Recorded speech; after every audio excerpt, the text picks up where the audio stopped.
Sounds to me like there was, we talked a little about your story leading up to it, the mindset shift of actually buying a duplex and then kind of getting this lease out and stuff. But it sounded like there might have been an overarching kind of reason behind the transition for both of you, maybe a long-term like lifestyle change, or maybe financial independence. Like, let's talk a little bit about like even before deciding on a duplex, what you guys were actually chasing in making this dramatic for most people. And of course, it sounds like both of your parents felt like it was a little bit dramatic too. And I understand that, because there's a kind of a funnel towards single family ownership in this country. Like, what was the overarching reason behind making this dramatic change?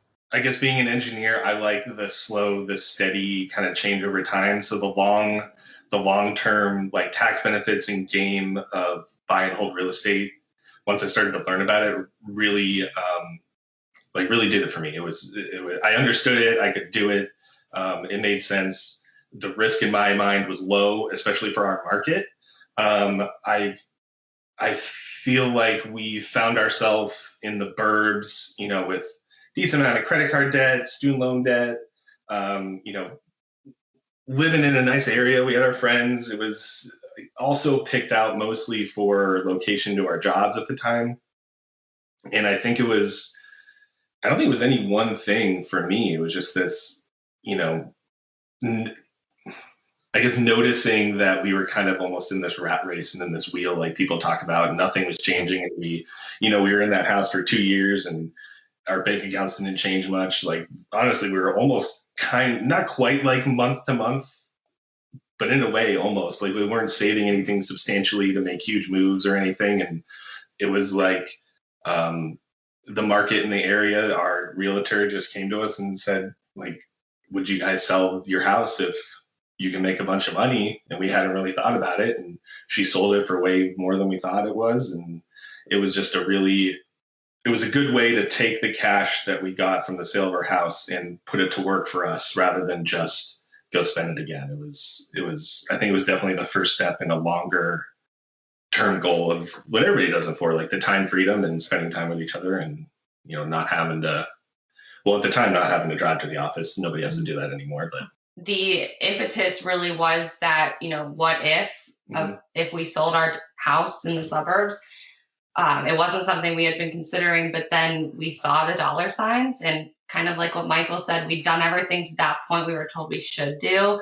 We spent all this money on our wedding and we had student loan debt from going to college, all these things that we should do that cost a lot of money, and just kind of found ourselves floating by. This kind of felt like the first time we were able to choose a path that made a lot of sense for us. And, selling that house in Dublin, even though we loved it, it just made a lot of sense for being able to set ourselves up for success. Yeah. Yeah. And I think something I had never really been told, growing up and in the same kind of atmosphere that you guys, it sounds like you guys did as well, was just like the concept of lifestyle creep, like doing everything you're supposed to do, going to college, getting a good job. I mean, you're an engineer, Melissa, you're in PR, sounds like high income earners making, just the average, the above average lifestyle, above middle class a little bit. And still finding yourself paycheck to paycheck was a concept that I had never really considered before. The amount of high income earners that also fall in that category, because there's just a lot of unknowns, variables that we don't consider, that they're just a part of lifestyle within that community. And so that's kind of a point I wanted to, point to for our audience, because I think that was something that I had completely missed growing up and being told the same things. That's something they don't tell you. Like, I was an intern once making like not a lot of money. And it turns out I was just as broke as the guy who's making 3-4 times as much as I am, because of what Brad's talking about, the lifestyle creep, because they got a bigger house when they got a promotion. They got a nicer car when they got a promotion. And then there's nothing left over at the end of the day. Yeah. At the time, it really felt like we were just skating by and, doing everything we were supposed to be doing. And it never felt like we were ever going to be able to save money. And I don't think I would have ever pictured where we are now and being able to save enough money to buy another property that at this point we own 2 homes. Yeah.